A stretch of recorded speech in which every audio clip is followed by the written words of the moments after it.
Hello, my name is Kimberly Dutton, and today I'm with Lori Preston. We are interviewing Rosanne Shalf. It is July 16th, 2008. Please tell me how you came to Ashland. My husband is a pediatrician, and we were looking for a permanent job after training, after he was training in his military service.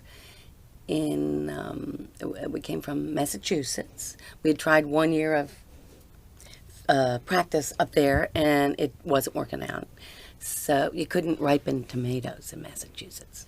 I always tell that to people because their season is so short. So we decided to look back in the Baltimore, Washington area, and that included Virginia. And there was this little ad. My husband's from Dayton, Ohio. I'm from Virginia. Little ad for Richmond Memorial Hospital was starting these new clinics in the Ashland. In the Richmond area. One of them was in Ashland, one of them in Laburnum, and they were all over. And so after having a lot of interviews that we didn't like, he said, let's try that one. I thought, oh, he doesn't know what it's like to live in Virginia. He'll never be able to deal with that. Well, we went down, and he fell in love with it. He fell in love with the people he was interviewing with, and I did too. And then once we decided we would come to Ashland, they showed us around Ashland, and, well, they actually avoided the railroad tracks. They avoided the older neighborhoods, took us to Country Club Hills and all those, brick rancher type neighborhoods in the suburbs of Ashland. And there was hardly anything for sale in the town. So I kept saying, no, I want to be in the middle of things. I want to be in the middle of town. And finally they showed us 2 houses for sale in town, and we bought one on Maple Street. Maple Street is a wonderful starter neighborhood.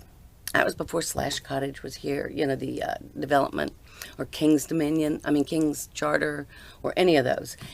And we just loved living on Maple Street. Made fast friends forever. And it was a neighborhood full of kids, our kids' age. And they'd run up and down the streets and ride their bikes, and it was just wonderful. So that's how we came to Ashland.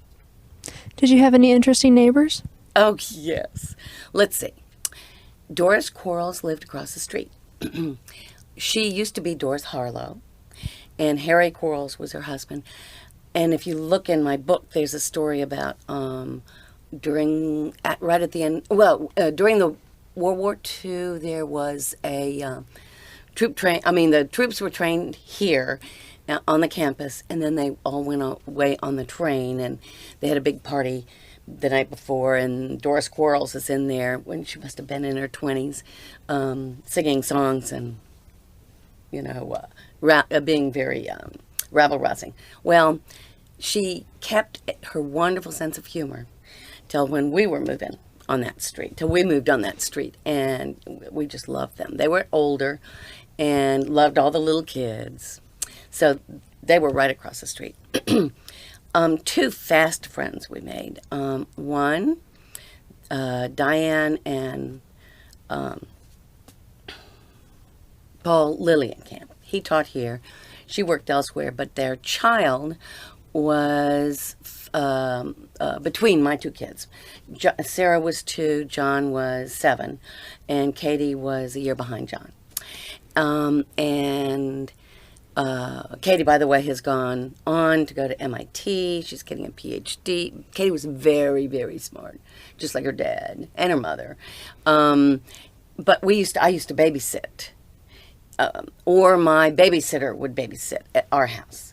So we got to be really close with Katie and her family.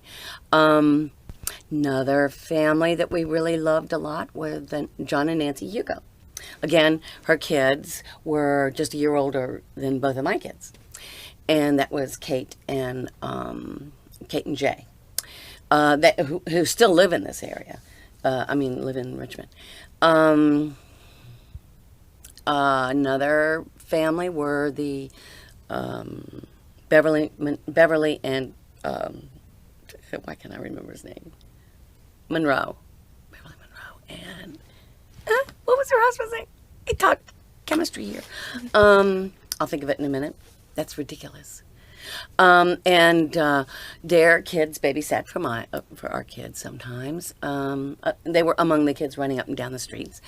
Beverly later divorced from her husband and had a man friend in Richmond, and was accused of killing him.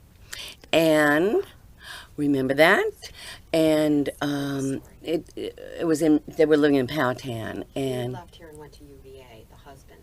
oh, He supported her. yes, oh, He yes. was behind her in the Well, we all were. I mean, for Pete's sake. And my daughter, who's a lawyer now, said that a lot of times her conviction is used in textbooks or in lectures, law school lectures, of how miscarriage of justice can happen. And she was one of the reasons they changed the laws in Virginia to make it easier to appeal, because it was almost impossible to appeal. So she spent 8 or 10 years in jail before she was exonerated. It was just, it shattered and most of us, shattered our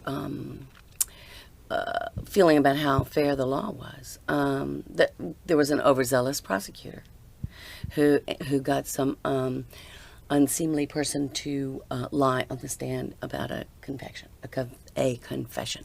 So, and then they concealed the evidence. So finally, the Fourth Circuit Court of Appeals exonerated her, and my daughter said they never overturn a jury trial, and they did in this case. I mean, it was so bad.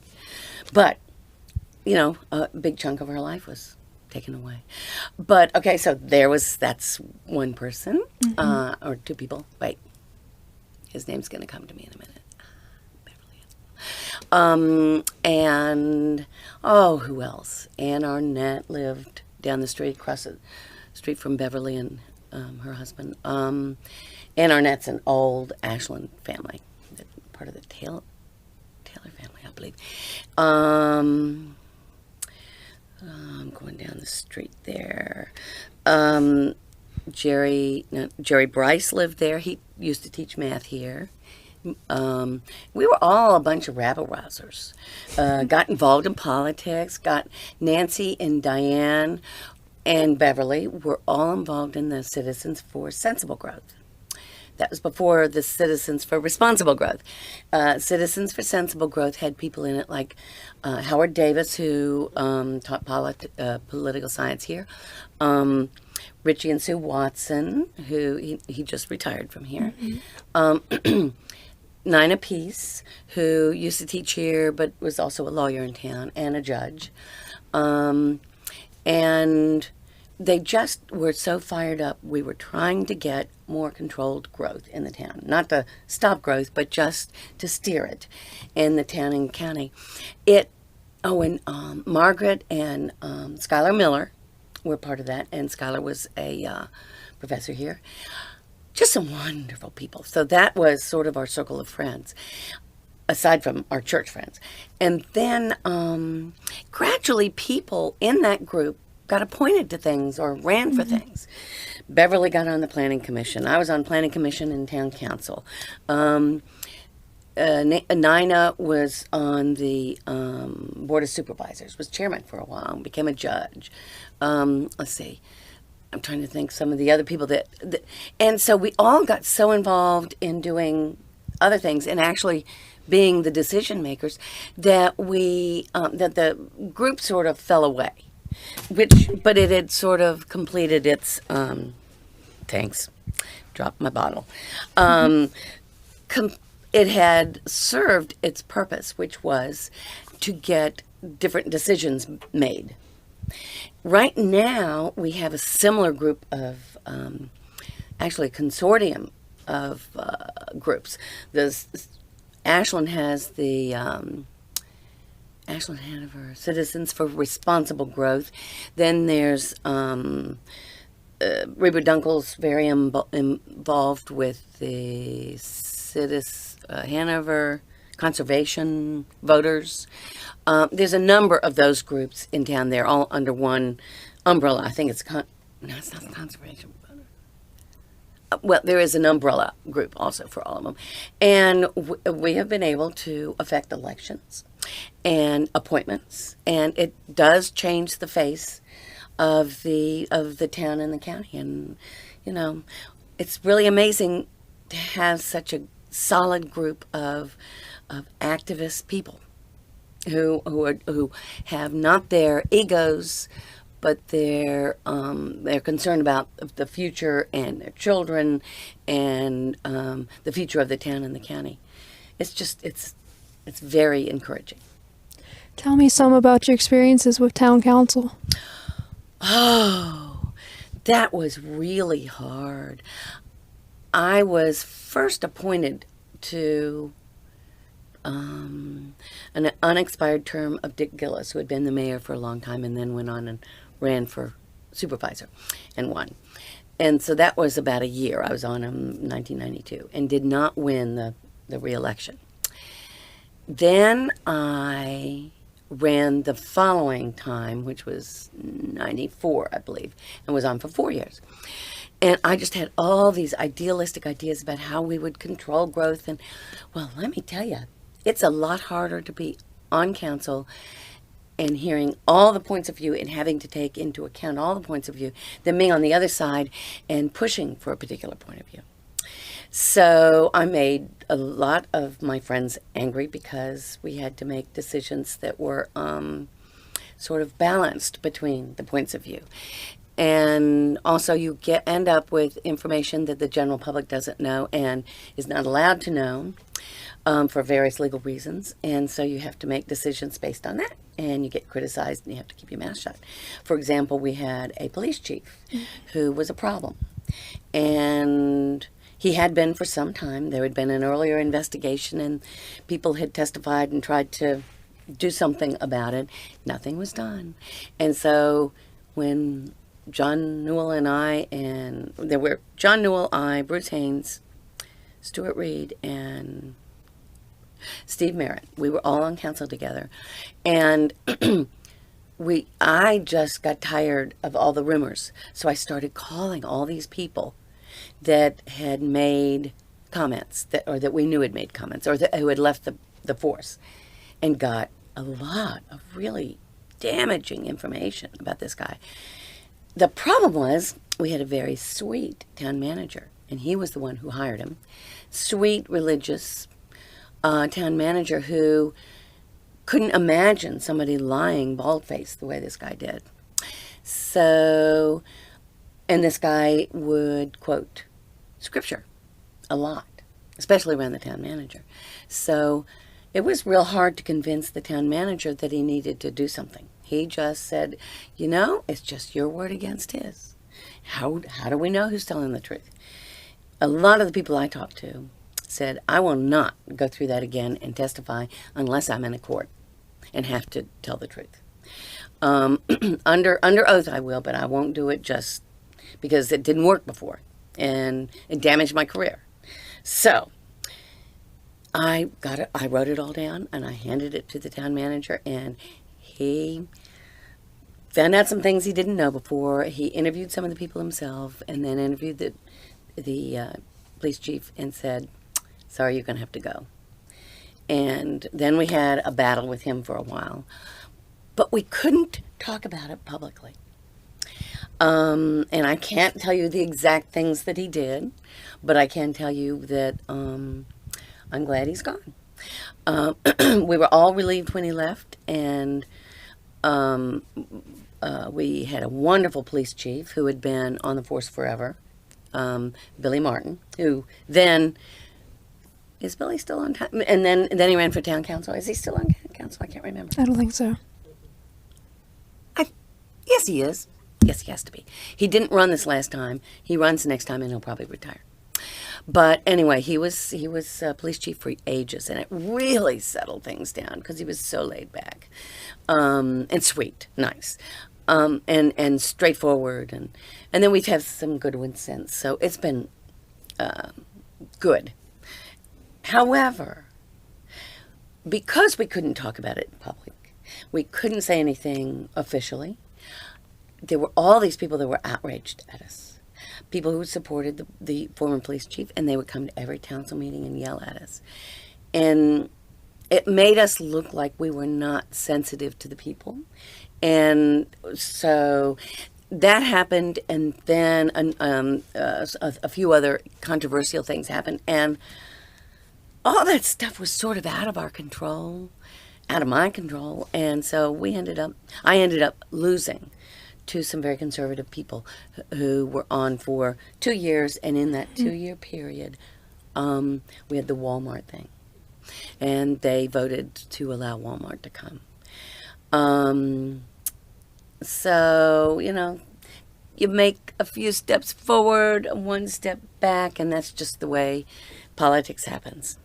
And especially in a small community like that. But you got to the lesson is, you have to keep vigilant, number one. And if you lose some battles, don't give up. You just keep saying the same things that you know are true over and over and over again. And eventually, people will understand and believe you. Tell me some more about the Walmart controversy. Well, actually, I lost the election. I was really discouraged. I just decided, okay, I'm just going to stay out of politics, period. And I watched as the Walmart thing went through the planning commission, and I started getting really worried about it. But I figured if I get up there and talk against it, that'll surefire make those people that beat me in the election vote for it. So I'm going to try to keep my mouth shut. Well, what really happened was the people who beat me in the election were pro-business. They ran on a pro-business, platform. It was Jim Moore and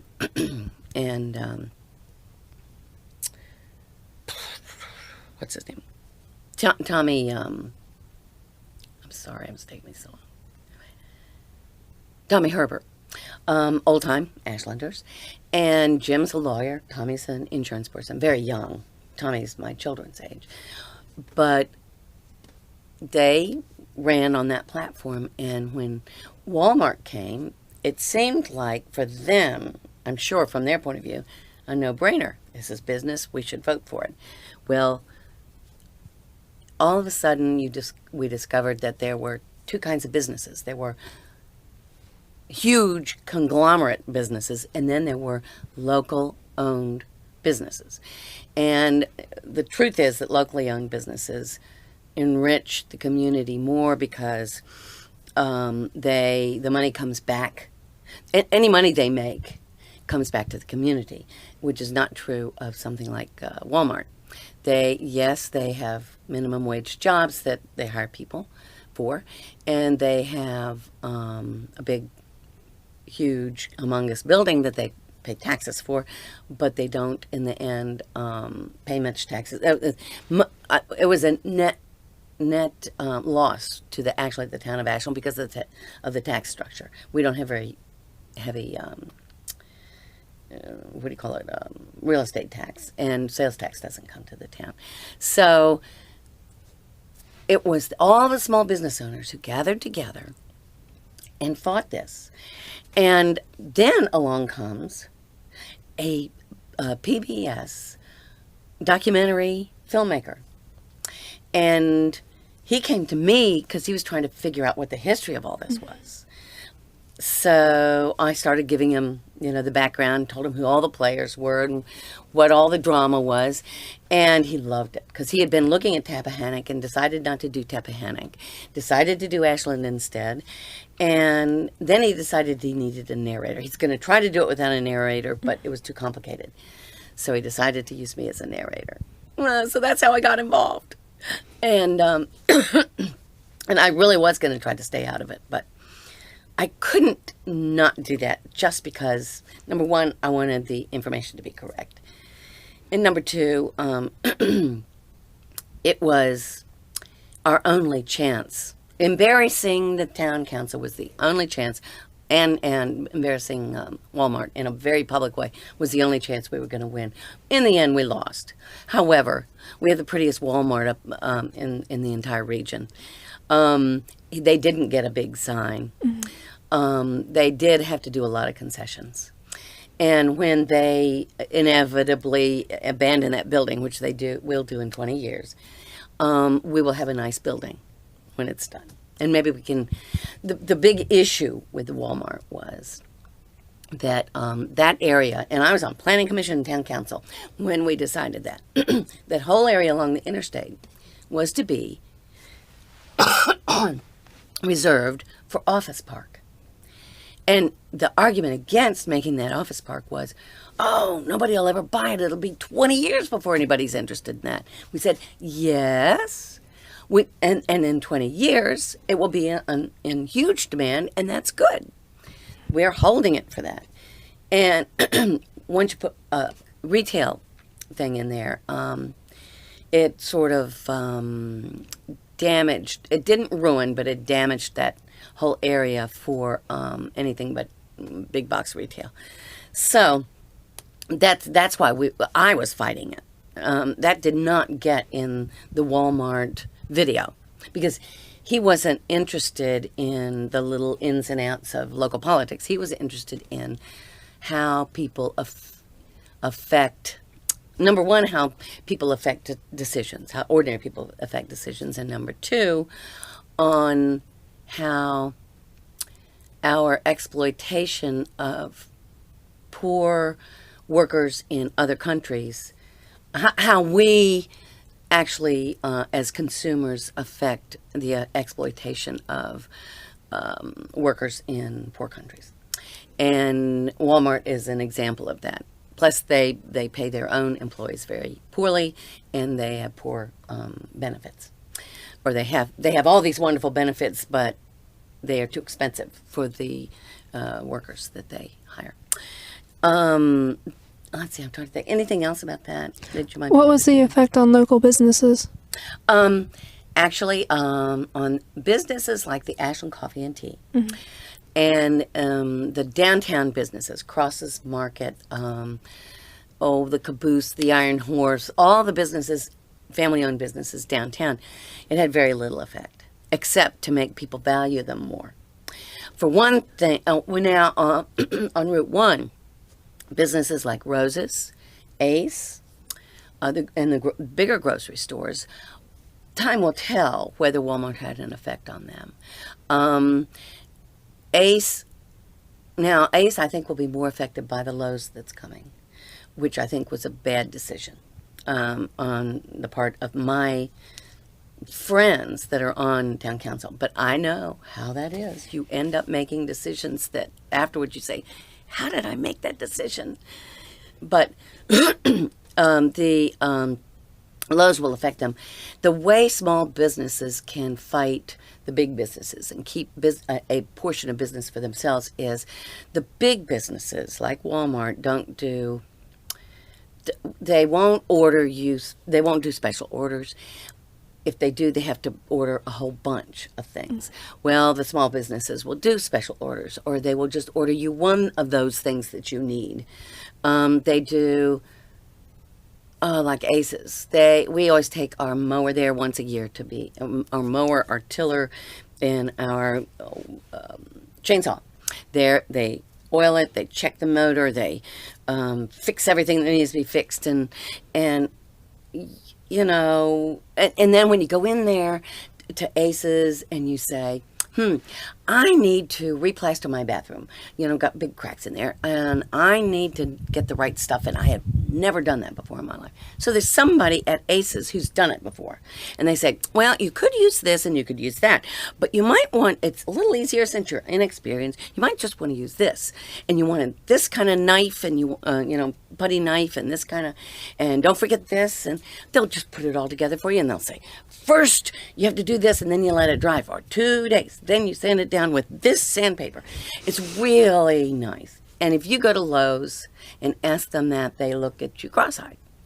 So that's the way small businesses end up competing with the big guys. And that's what Aces is doing. And Ucrops is doing. Ucrops has really wonderful items over there, sushi and all that kind of thing. they also, it's a wonderful shopping experience. You go in there and people are very nice to you. You go to Crosses and people know you. You can call Crosses, give them your grocery list. They will shop it for you and deliver it.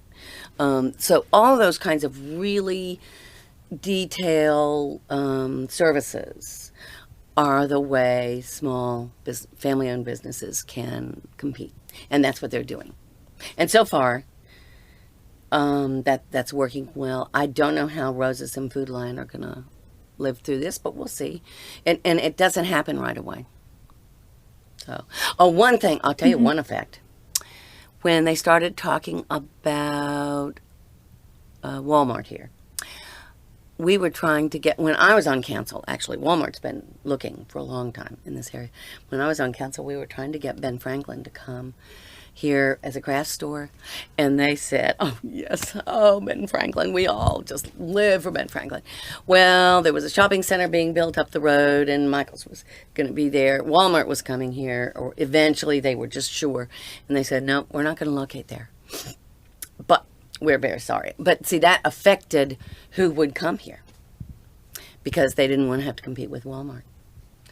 So that's some of the effects of Walmart. Traffic has not been a problem because people come off the interstate. They've changed that intersection over there. People come off the interstate and go right to Walmart and then get back on the interstate again. I'm surprised that Walmart's making it. But again, time will tell. Where did you find your inspiration to write Ashland Ashland? Oh, from the Ashland Women's Club. The Ashland Women's Club is 99 years, it's 101 years old now. It was started in 1899 as a literary club. Like, there were many of these all over the country in small towns where women, educated women, didn't have an outlet. So this was not unusual, but most of them went on to then become federated women's clubs, and they did good works, and, ours didn't become a federated women's club. We don't do anything nice for anybody else. We just do it for each other. We meet once a week from October through April, and each one of us gives a paper. So you go once a week, every Tuesday at 4, and listen to somebody's paper. So I have that group that I belong to, and there's 35 of us. And everybody gets to choose their own paper. So I would pick a house. I graduated in history from Randolph Macon, and I've done historical internships and that sort of thing. So I was interested already in architectural history and the history of the town. So I started doing one house a year. I do a real in-depth study on it, and then I present a paper, 50 minutes long. And after a while, and it had always involved Ashland history, as well as the history of the house. So after a while, I had like 15 or 20 of these, and some of the older ladies in the club, Dorothy Jones and Sarah Wright, would say to me, this went on for a couple of years. You've got to write this down. You have to write a book. This is the closest thing to a history we've got. You've got to do it. So I did. I thought I'd do a houses book, but I didn't. I thought, well, I can't do a houses book. I got to do a general history book first, because it's all out there, but it's all it's part of it's in the newspaper, part of it's in these women's club papers, and so I just sat down and did it. And I never thought of myself as a writer, but I just sat down and did it. And I wouldn't have done it without Dorothy and Sarah pushing me, and without Dorothy help and Sarah agreeing to interviews. Nancy Hugo and my sister Eileen went over it word by word and argued with me about every word. And I found a publisher who let me do an index and endnotes as long as I wanted them, which, if you're doing a history like this and you want people to use it for a springboard for more histories, you need to have footnotes. And footnotes also were a way for me to, as I was writing it, and I didn't have time to really go in-depth research some little aspect, I could put it in the footnote, or I have an appendix at the end that says further research might be done on these topics, because there was a lot of sort of unfinished research. So I just put a bunch of topics in there that people could do. Plus, I thought it would be smart to have an appendix with the Ashland songs, Ashland, which is what the book's named after, and My Hometown are both in there. And then we have an appendix on every single one of the town elections that we have record for, of who was mayor and who was town council member. And that's just real useful information. Oh, and the census of, the total population. It was just fun to know that. And I use it as a reference a lot of times. And I am pleased when somebody calls me and says, "Can I use your book? Can I reference your book? Or can I use information out of it?" It's like, yes, that's the whole point. And I even got referenced in, what's his name? R.E.A. is his last name. He's a Civil War historian. And he references my book. So I'm real pleased with that. But I'm especially pleased when a high school kid or an ordinary person wants to do it. Who gave the most contribution while you were doing your research? Well, I used lots of interviews that Nancy Hugo and Sue Watson had done. And Sue and I did a whole bunch of interviews with a lot of people who were dead by the time I wrote the book. Charlie Stebbins was dead. Mrs. Let's see, who was it? Mrs. Cecil Cox's grandmother, I can't remember her name, was dead. There were a number of people who had died by then, but then we had these interviews. Some of them on tape and some of them written. And just so I was able to get some really early pictures of Ashland. And then Sarah Wright and her cousins, Dorothy Jones and Louise Jones, gave me lots. That helped me through the last half. I mean, from the 20th century part of it, I really depended on them. Trying to think who else. Oh, Robert Lancaster's books were wonderful. And the Herald Progress. All those, every time we had an anniversary in this town, when we were 150, when the county was 100, 200 years old, anytime there was an anniversary, there was a special edition put out, and it was just an entire newspaper on history subjects. So I used that a whole lot. I'm trying to think who else I used. Oh, I interviewed the then publisher of the Herald Progress, who was Marion Herga. Oh, I'll tell you, for the black community. The black community was very suspicious. In the past, people, and it was really funny, a lot of people kept telling me, "Oh, you got to put in their Ashland characters." And by that, they meant Eddie Rakely's, Snookums, all these black demented people. And that was the kind of history that the black community had been subjected to. So I just decided not to do them.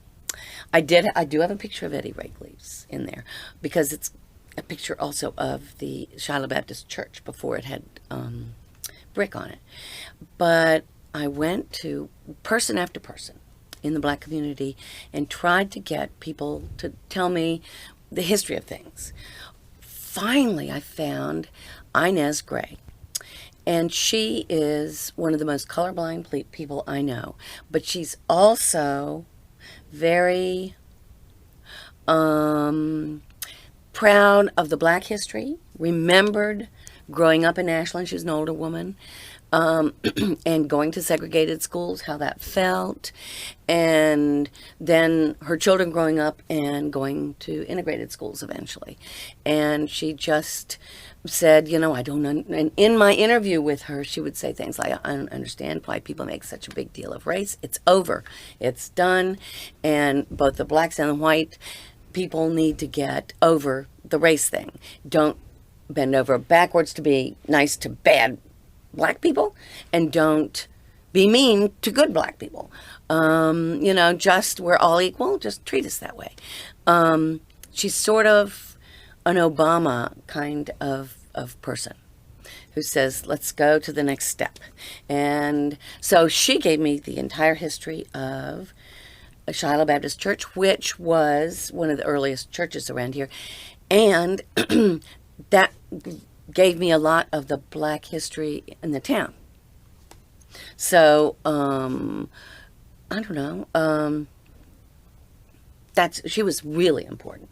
Since then, they've got the Black Heritage Society, and the black community has really come together and sort of done their own research, and it's really been great. We can all, but for me, for this history, I needed to incorporate it as the history of the town, and eventually, women's history and black history should be incorporated into general history, and social history needs to be. History shouldn't just be battles and political elections. It should be social history, economic history, and everything. So I really did want to incorporate blacks into there. The one thing I left out, aside from Nine Apiece, which I regret, and all the anniversary celebrations that we've had of the town, I left that out. I lost my train of thought. Wait. I was talking about Black community. the black community. And what you left out. Yeah. Nina, that, and well, I'll think of it in a minute. I'm sorry. Have to come back to that. Can I write that down so I won't forget? Sure thing.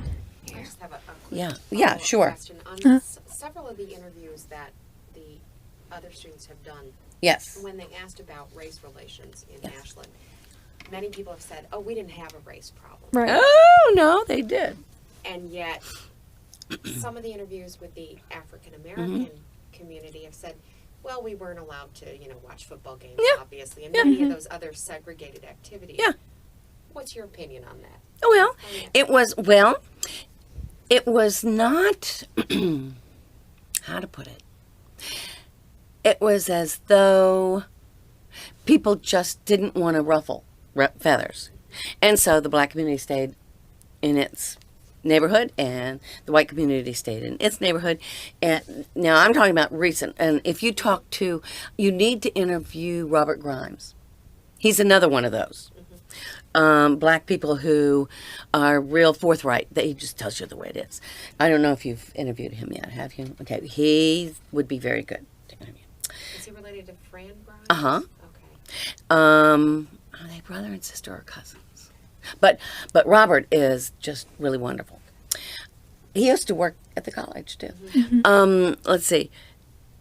But Robert will tell you that, yeah, we couldn't do these things, and especially as people came back from the World War II, because in World War II they integrated the army. It was for the first time, and they were treated as heroes in Europe and came back here, and they had to go back into that old place, and it was not comfortable. It was no longer comfortable, and that was what led to the race. And the civil rights movement. But some examples of problems in the past, aside from what the black community is going to tell you, which is very true, that they were kept in their place, and as long as they stayed in their place, that was fine, and there was no race riots. Okay, the 1908, I believe it's in my book. There was a race riot in town, and the way I found out about it was there was a newspaper article that was in the town minutes, and I could not find a newspaper article anywhere, and it was I knew a rough date at that point, and I couldn't find what newspaper that was from. But it told the story in depth, and it told it from the white point of view. It was a very racist article, and the town council was very racist. But the thing is, that was the norm at the time.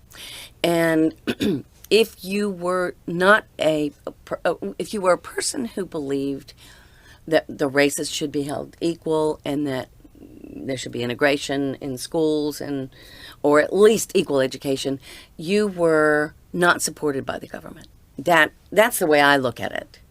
You were not supported by the government, and people assumed the entire South believed in a block that, and it was not true that the entire South believed that way. Dorothy Jones is an example. She said that her family, her immediate family, her parents and her sisters and brothers did not believe that at all. And they, in fact, when they were kids, they used to play sandlot baseball. And one of the kids they played with was a black kid named Morris. Can't remember his first name. And he was the umpire. And that you can look that up in the book, that interview with her. And when she went on to get her PhD and teach in South Carolina, she told me about the resistance she came across, but the people that she invited to, she taught sociology.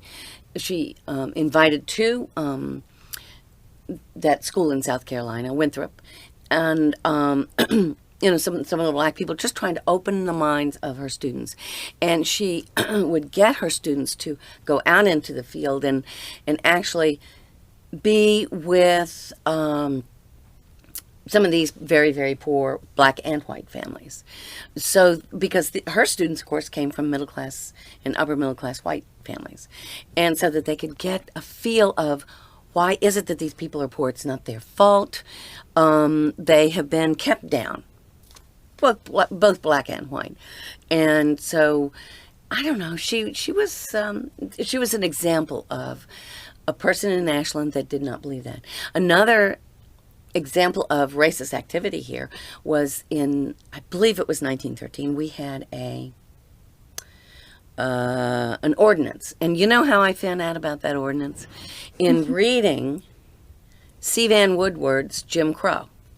C. Van Woodward is a famous historian of American, but mid-century American politics, and he mentioned Ashland, Virginia's segregation ordinance. The segregation ordinance, it was sort of complicated. It had to do with housing, and I think it was sort of difficult because we were such a small town, and if you know the town, neighborhoods go block by block. I mean, there's a block of real big houses, and then right off the big houses, there's little tiny cinder block houses, and then the next block might be big houses. So they're all totally mixed like that. The ordinance said that if a person wanted to build a house on a certain block, and the majority of those people on that block were white, then a black person couldn't come in. On the other hand, a white person couldn't build in a black neighborhood, in a similar black block. But it was block by block. Is that odd? But they were thinking in terms of neighborhoods, and they were thinking small, like we are. We are small. All our neighborhoods are tiny compared to King's Charter and all these giant neighborhoods that are built today. Even Slash Cottage is like the biggest neighborhood. So, and I like to tell people that in Ashland, nobody lives further than 2 or 3 blocks from a person who is extremely rich or a person who's extremely poor. And if you think about it and go around Ashland, and I have when I've campaigned for town council, that is so true. Because the neighborhoods are tiny, block by block. Well, this ordinance was block by block, but there was, on town council, there was support for this, and they passed it. And I think the person who introduced it was Hall Cantor, who was a professor here at Randolph-Macon. So it had to have been acceptable among educated people. And now another example of the anti-racist part of Ashland was, let's see, in the book by Cheenery, he's the person who was brought up in Ashland or nearby, and he went on to become editor of Collier's in New York. He describes, and you need to read that, that's also, I think, in the book. He describes how you felt How, as a white Southerner, you just assumed that this was the way things were, that you discriminated against blacks, and you didn't see it as discrimination almost. And he describes how you did it in detail. If he was a clerk of the voting registrar, and how they skewed the little tests that they would do for illiterate voters. They skewed it so that the blacks couldn't possibly vote and the whites, no matter how illiterate, were able to vote. So as he was growing up, I think he went to Randolph Macon, and he asked, the lawyer Hill Carter, who was right over here where the post office is today. He lived there. He asked the lawyer Hill Carter about lynchings. And I think it involved, he was in one of the literary societies, and he had to take a pro or con position on lynchings, whether it's good or bad, and how it was an odd debate. But in his discussions with this Hill Carter said, no, lynchings are really bad. Everyone, no matter who, deserves a trial. And lynchings deny a person a trial. The public deserves a trial. So, and I'm sure Hill Carter would not have, was it Hill? Well, lawyer Carter would not have approved of his children marrying black kids or even going to school with black kids. However, he did have a sense that the law applied to everybody. And so that was, in a sense, that was a positive move. Another example of these people within our society that were pro-black or pro-equality, the longtime president of this college, Dr. Blackwell, made a wonderful, lots of people don't even know this, but it's in the archives here. He made this wonderful speech to a bunch of black educators and said, there will be a day when all our children will go to school together, and that it will not be an issue. And when I read that, chills went up and down my spine. I just thought, nobody has talked about him like this. He was an integrationist, and that was, when was he president here? 1920, and it was from the 20s through like the 50s. Yes. That was right the height. He was co-chair of the Virginia Commission on Interracial Cooperation. Yes. I think that was the speech he was making. Mm-hmm. And nobody talks about him in his biographies about that way. I think people were embarrassed about it. And just this strong leader. So there were a lot of people that were like that. And they talked among themselves, but they weren't supported by the government. What the civil rights movement did was move the support away from the segregationists to the integrationists, and that's why we have what we have today. And I lived in Alabama. I not only lived in Virginia, but I lived in Alabama. So when I was growing up, I saw segregation at its worst. And Dr. Blackwell was an integrationist during the 1920 to 50 period, and that was the height of racism, acceptable racism in the South. Racism didn't really come about. Pre-Civil War, there was not as much racism as there was after, and much after. Right after the Civil War, there was not. It sort of built, after the 1870s. So, and that's what C. Vann Woodward was saying. And it was like 1913, 1916 before even Ashland got a segregation ordinance. So it was not codified until much later. So anyway, I'm very proud of our president. So. Both the building of the college, the Wash Frank Hall, and the town hall are depicted on the town seal. What do you think that has to say about town-gown relations? That the town needs the the college needs the town. And when the town stays cute and pretty and controlled growth, and it benefits the college. When the college is careful about how it expands and is sensitive to its neighbors, then that benefits the town. And when town council members also are involved, staff members of the college, then that has to be good. And we've almost always had somebody on council who was either a staff member or a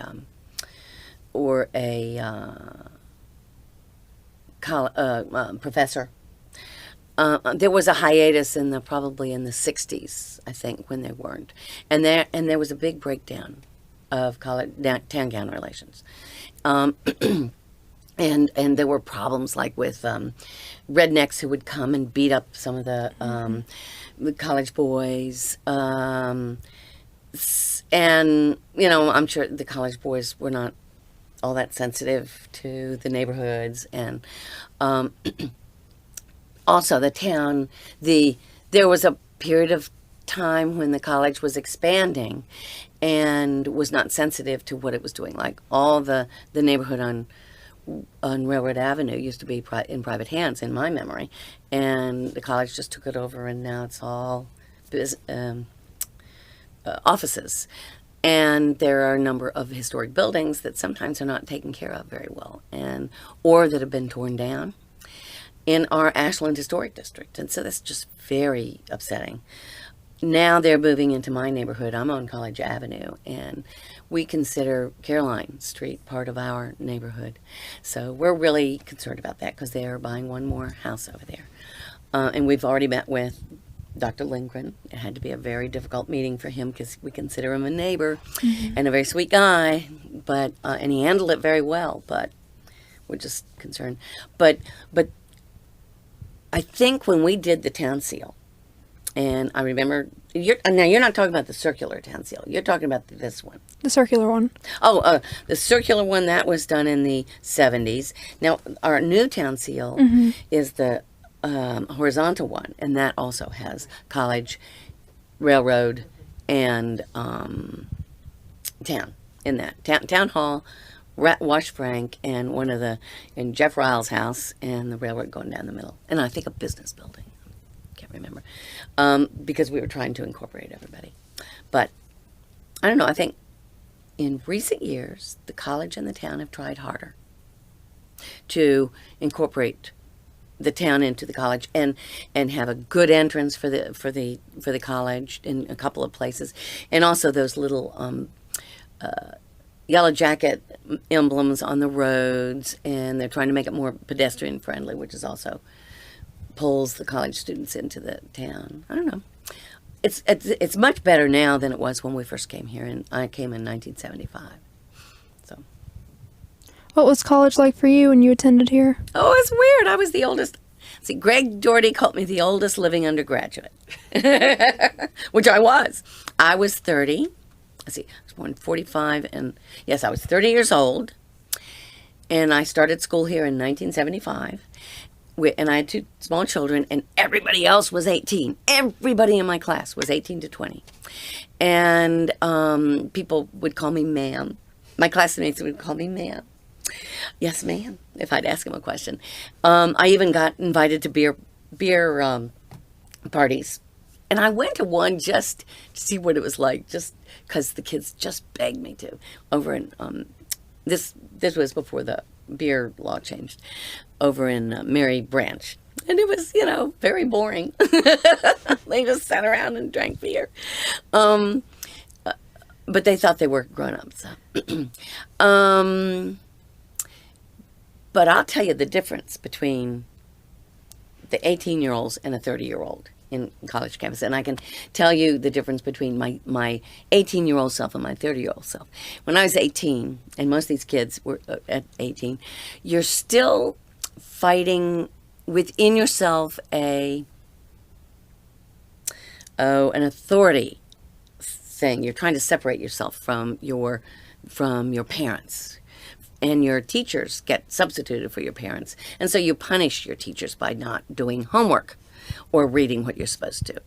And it seems ridiculous when you get older that you do that you would go to school and try to get everything out of those teachers that you can possibly get out of them.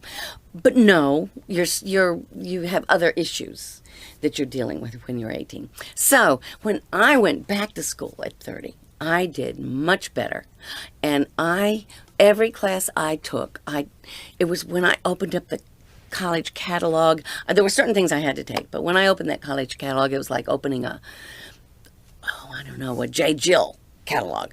Like, I could take that course, and I could take that course, and I'll tell you, there were a lot of courses I didn't get to take because I couldn't afford to keep going to school, which I would have loved to have done. Didn't take Richie Watson's American literature.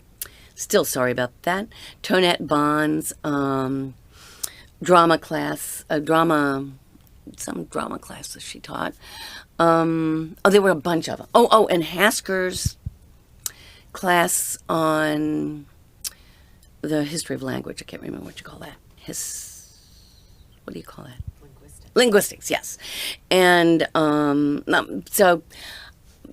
but you can't buy everything in J. Jill, in the J. Jill catalog. You have to pick and choose. So I did. And I loved being a history major. And I tried to get as much out of those guys as I could possibly get. And I remember one time I was taking from Marsteller. Marsteller was teaching 18th century was teaching Pope, Alexander Pope. And I was also taking a class from Scanlon of the same period. And so the two classes, because I was the bridge, we decided to get the two classes together, and it was small classes, together, along with the professors and their families, and me and my family. We went out to Marsteller's place, out in the country, and we had an 18th century party.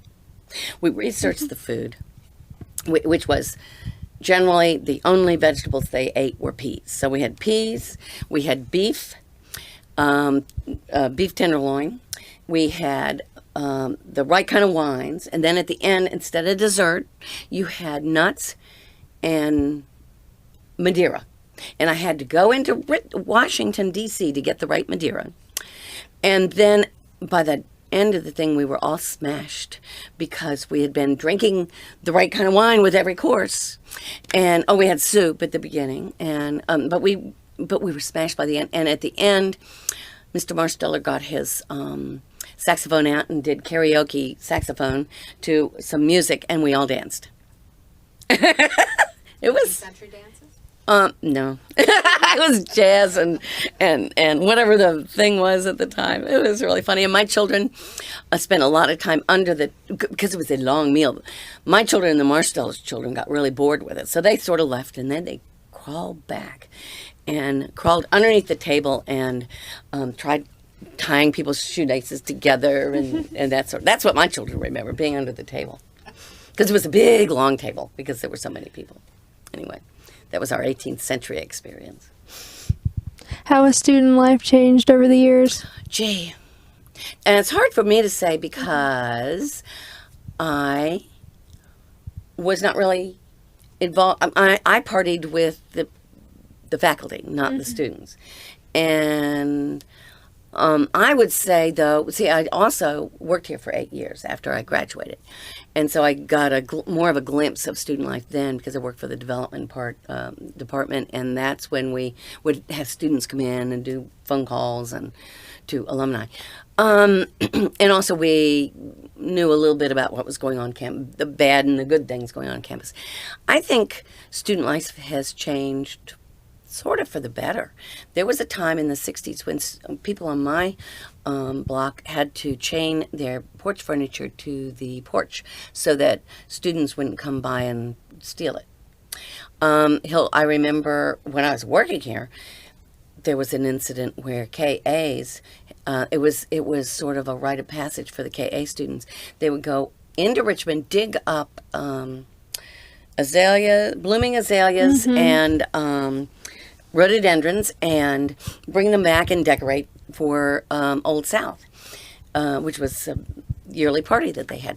Well, they got drunk and got lazy one year, couldn't get into Richmond, so they went up College Avenue and stole Hill Carter's big, beautiful, blooming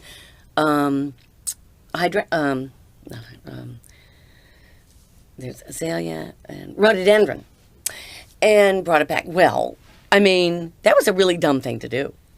So that kids got caught. Hill Carter was very gracious and said that in the future, come up and down College Avenue and ask for contributions. We'll give you monetary contributions. You can go to the Ashwood Gardens, which didn't exist then, but garden store, and buy what you need. You know, you don't have to dig it up. Of course, that wasn't half as exciting. Nobody came after that and asked for contributions, but they didn't steal bushes anymore. But so there was that kind of they called it ripping off. It was like a way to fight the establishment. It was an outgrowth of the 60s.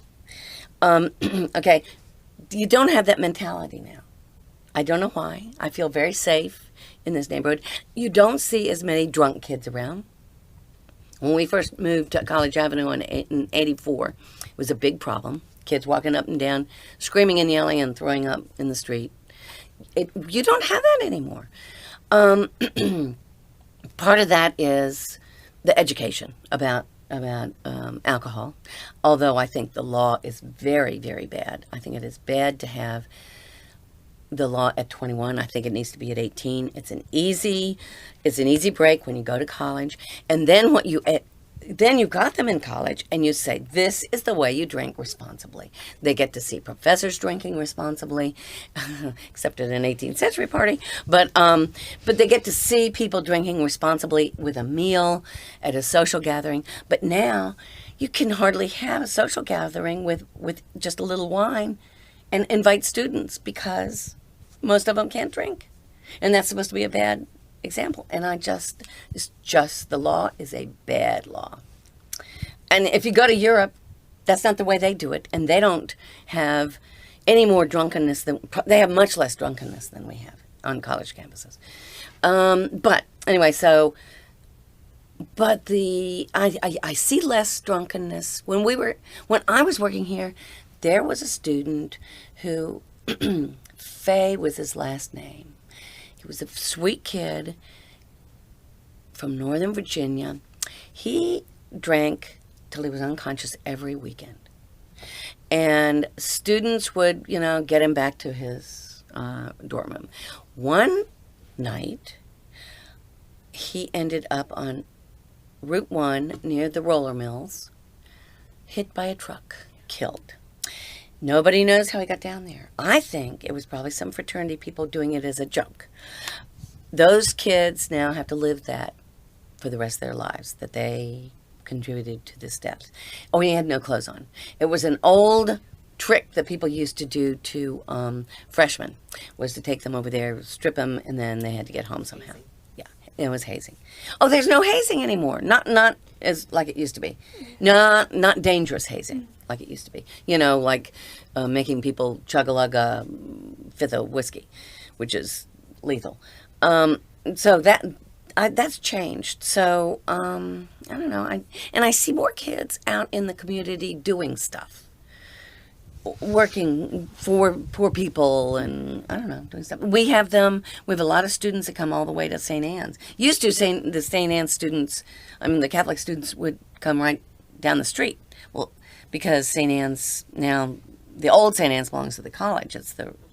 And when we started going there, that's where we went. But then we moved several blocks away, and students still come. And we have some really good students that we're trying to talk into joining our choir.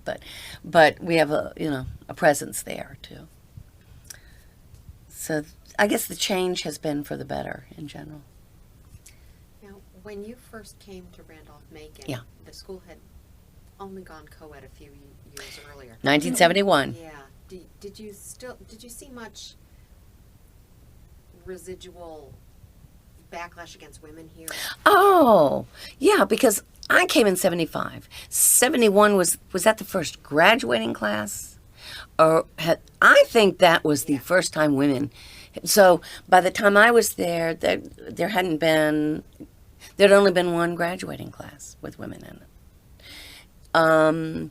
Yes, there were some professors that were uncomfortable with women. I mean, they got used to it. And some of it was students assumed that they had objections with women, especially Hasker and Scanlon. They always blamed for being anti-woman. Hasker, Scanlon, and who was the logic teacher, still teaches.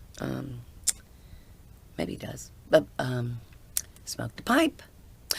Smokes baby's bottom tobacco.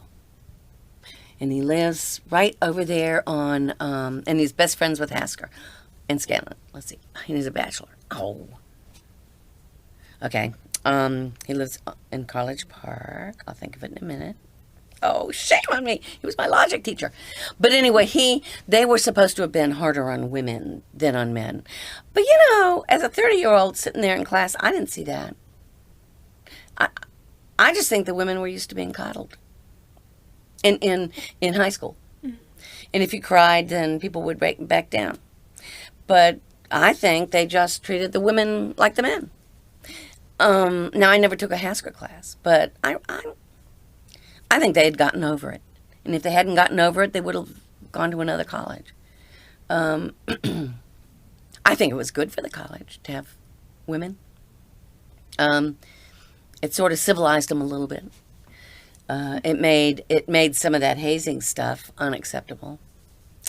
And like I say, maybe that's what has caused the change over the years. Because I remember orientation, they started orienting some of these students to the drinking and the date rape and all that. And, it takes a long time for that to have an effect.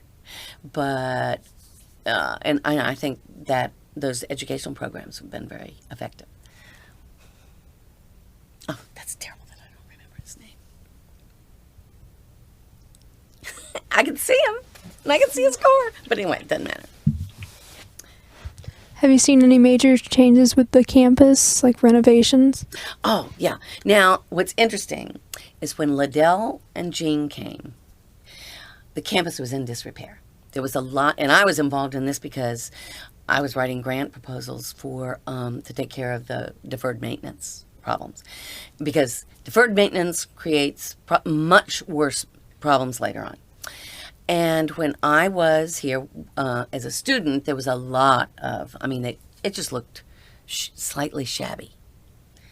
When Liddell and Jean came in 81, I believe, they just were not, that was not acceptable.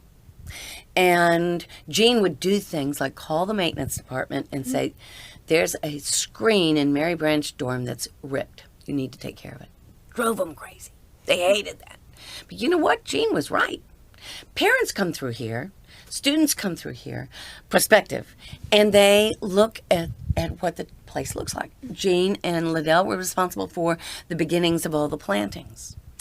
The flowers, the frou-frou plantings. And I'm telling you, it makes people makes the students respect the grounds more. My only objection has been that they have pulled up all the old English boxwoods. And I do not understand it. One of the gardeners, head gardeners told me, oh, well, it's because they get holes in them. Well, yeah, they look lumpy. Yeah, that's the charm of those boxwoods. And they were replaced with American boxwoods. American boxwoods in this area grow too fast, they must be trimmed all the time, and they get a disease, a leaf miner disease, and it's a big problem. I couldn't understand that. So that is a big pet peeve among alumni, and I'm an alumnus, so an alumnus gave English boxwood to the Washfrag Hall, and they dug those up. I do not know why. And put some little tiny bushes around there. And they weren't blighted. No, no, no. Mm-mm. Yeah, I know. If I had seen it happening, I would have been over there saying, "Oh, just put them over in my neighborhood. We'll all take them," because they were like huge bushes that were worth thousands of dollars. So anyway, that's what my one objection. Everything else is wonderful. Oh, my other objection. There is a tree on the campus called the bicycle tree, and the last time I was over there, there was junk piled all around it. It might not be that way now, but it is a historic tree for its meaning to the town, because Mr. Blinko, when he was a child, he taught here. When he was a child, he and his playmates climbed up there, stuck a bicycle as a pulley to pull up their goodies. And there was a platform up there, and they had a tree house, and the tree grew around the bicycle. And Mr. Blinko's gone, but not the bicycle, tricycle rather. And so we call that the tricycle tree. And there's a poem about it that's in here too. And I wish the college. And at one time, that place, all underneath it was daffodils, and in the spring it was a blanket of daffodils, and then there was this tree with it. So I would hope that the college left that the way it was, but I'm not sure it did. Lynn Hodnett told me that it split in half recently due to the weather. No. Because I've been over there. Oh. So it's gone, or what? I don't know. Wonder if there is a... I think they can save it, but I don't know. There is a very good... tree surgeon who teaches tree surgery. He's not with Bartlett, and he's not with Asplund. And I know Bartlett does the stuff here, but he saves trees, and his name is Joel Kochi, and it's Koci. He has his own, it's Arbor and he's very hard to get. However, if Nancy Hugo asked him to come, he would come, and it probably would make Bartlett mad, but he would save it if it's possible. So if that helps any, he's different. He's if you have him over to do your trees, he will. You say, "Oh, trim it up here because I need one light here," and he said, "No, that's not good for the tree."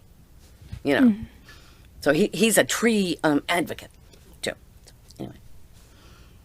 What about the presidents of Randolph-Macon College? Do you have any interesting stories about any of them? Oh, my favorites have been Liddell and Jean and Lindgren and Cheryl and Bob.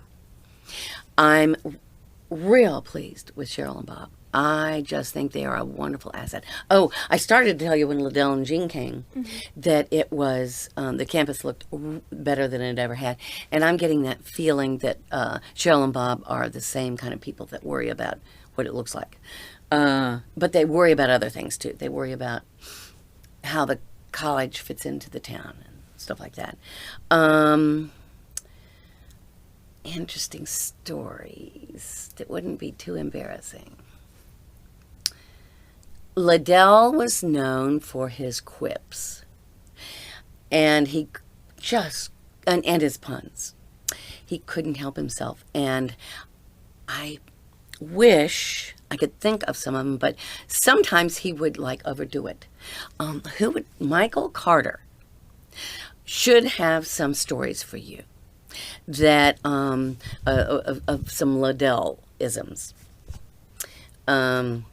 Yeah, he's in development. He should have some good Liddell-isms, and George Brown Oliver should. So ask him specifically about Liddell-isms. He sometimes would offend people, but he was just so sweet that you couldn't really be mad at him for long. Plus, you didn't want to get to anybody else who was a punster next to him, because then the whole dinner conversation would be puns. It would be a ping pong game of puns back and forth. But anyway,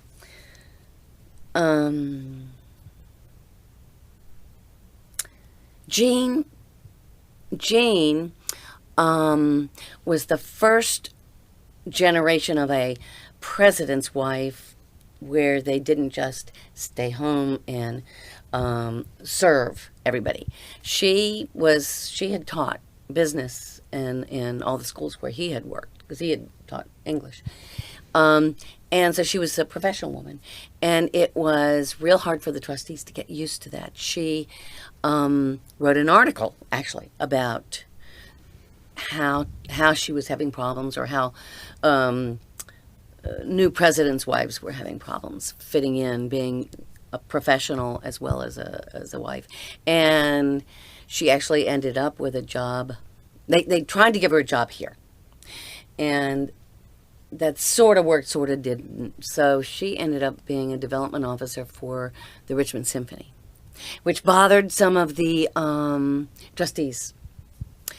But I applauded her. I just thought she was great. She needed to do that for herself, and times are changing. So it is not a bad thing that she did that. But it was an adjustment for the trustees. I can't think of any others, but I want you to get some of those Liddell-isms from Mike or George. Did the presidents foster good relations with the town? I think Luther White had problems with the town a lot. He was a well-meaning guy, but I don't think he understood the impact of the town and the college. He was one of those that allowed the college to go into disrepair. It was difficult economic times for the entire country, but he didn't have a way of incorporating any new ideas or leading the college beyond just sort of hunkering down. And he and the college became very insular at that point. There was no, actually, as an example of that, there was no entrance to the college. There was no official entrance. That one that's out there by the railroad, the original entrance, that didn't happen until Liddell and Jean came. The Welcome Center, that didn't happen until Liddell and Jean were here. Those entrances, Liddell and Jean, that's one of the things they said. Where's the entrance? It was so insular. It just looked inward. Now, during that Luther White era, the college was in such financial difficulty, they were within a squeak of closing. We thought they were. The community really realized that? Oh, as bad as it was? Well, we did, because on our block, on Maple Street, there were a lot of professors, and we used to sit around talking about whether it was going to fold or not.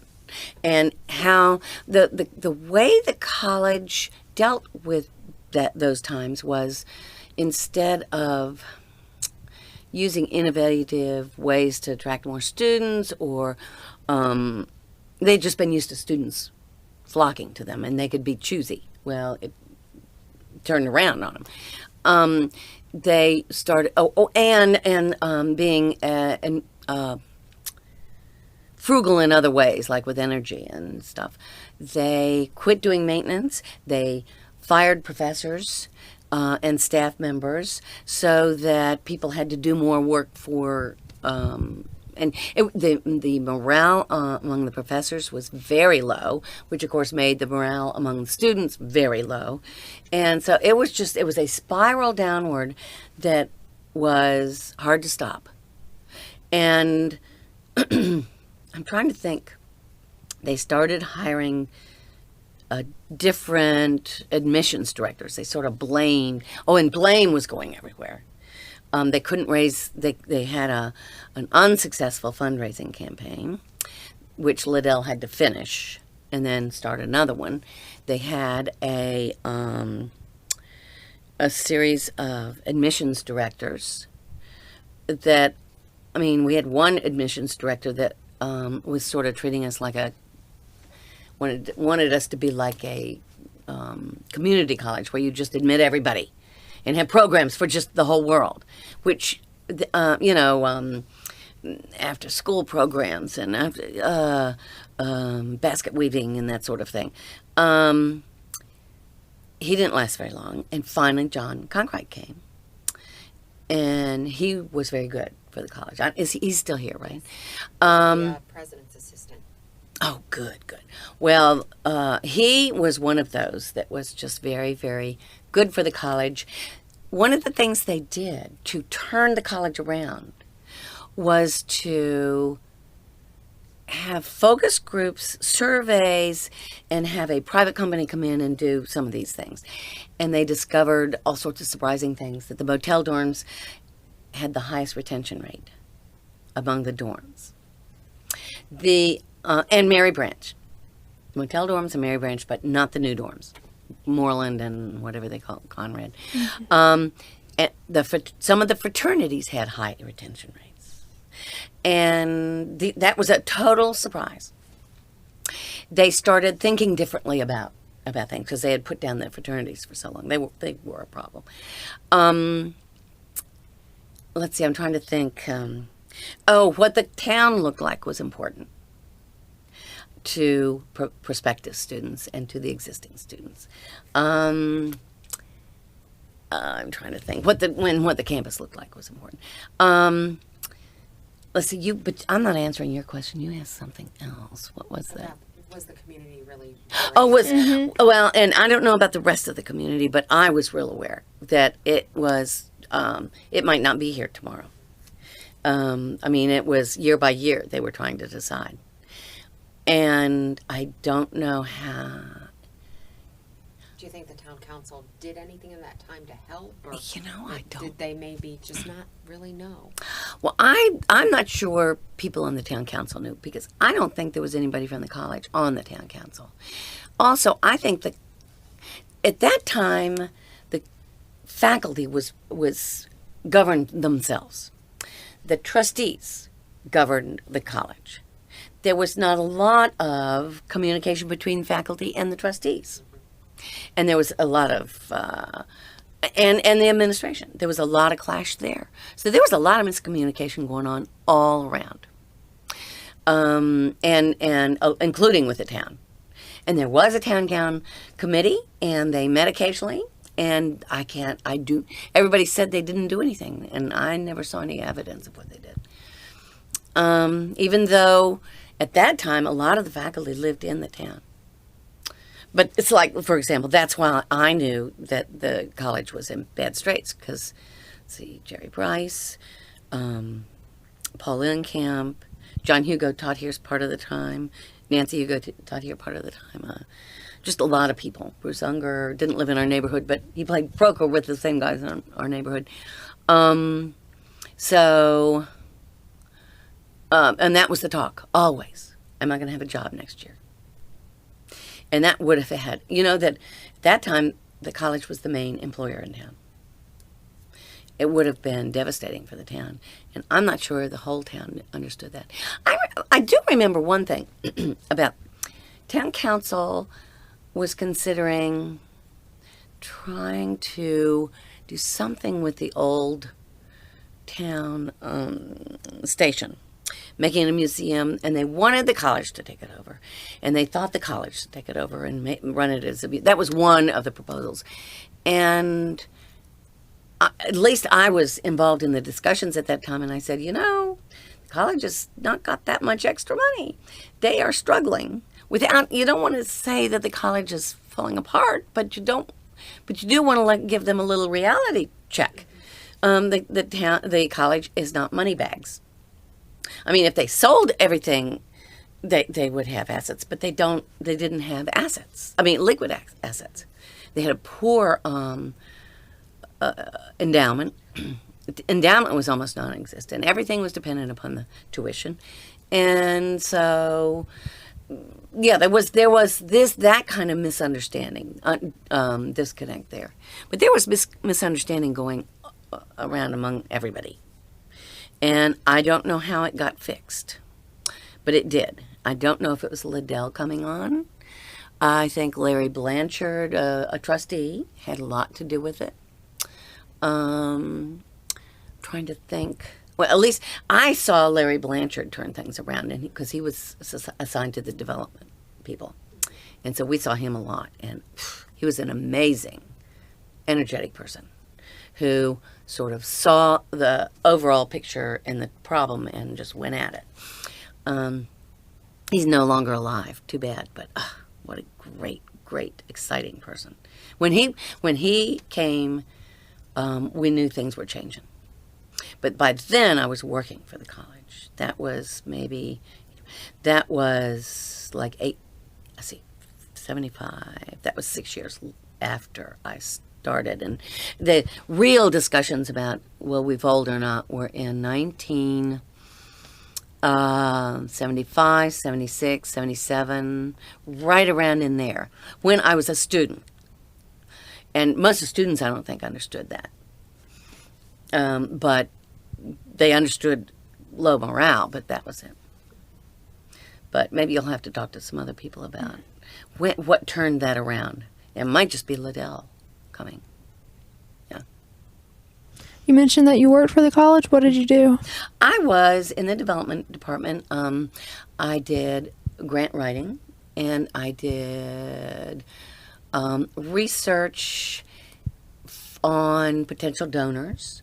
And we, for example, when a freshman class came in, we'd sort of look at all the parents and grandparents and see who needed to be researched and approached for a gift, which they had never done before. Well, one woman had done it before me, one or two. I mean, but it was a relatively new concept. I used to do a newsletter for the faculty that told them about grant possibilities, for research, and help them. There were some faculty that were not familiar with grant writing and how to get grants, so I would help them with that. But I wrote most of my job was writing grants for the development office, sort of the overall grants, and building, getting building money and getting endowment money and stuff like that. And we used to have a retreat every year. We'd go away for a weekend, and we'd all decide on our goals for the next year and look at our past goals and divide up jobs, because there's always extra jobs that need to be done in the development office. For example, when we started that second campaign, when Liddell was here, when Paul Yockey came, all of us divided, whether you were an alumnus or not, whether in the alumni office or not, no matter what your job was in the development office, you had a section of the country or the state that you went and visited and campaigned for. You visited the alumni and campaigned for upfront gifts before we announced. So that we'd have all these upfront gifts, and we'd have a certain percentage of the alumni that had already contributed. Then you took that information, and once we got that upfront money, then we took it to the grant-making agencies and said, we've got all this money behind us and all this hope behind us, and because look at all these alumni that have donated, so therefore you should give us the matching funds or something like that. So that was part of what we did. I don't know how they run the development office now.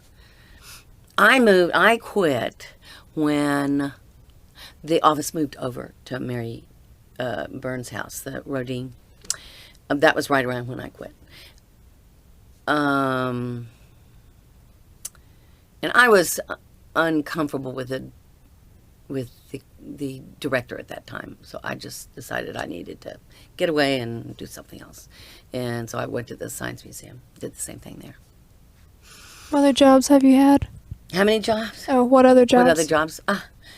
Well, since then, I did the Science Museum. I did... I was a real estate agent, which was awful.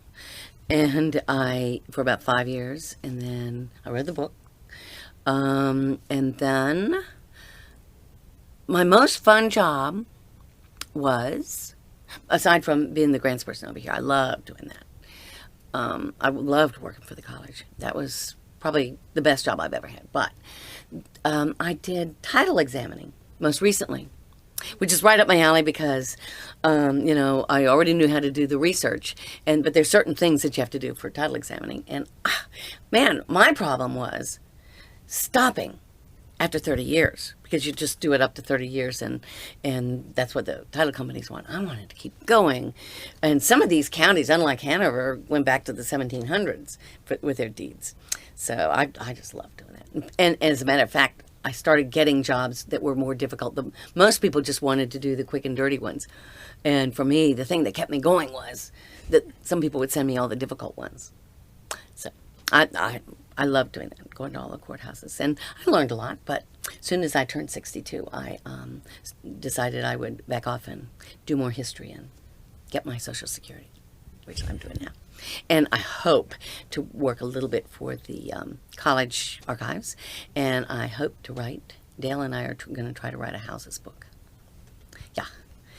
The thing I started to do in the first place.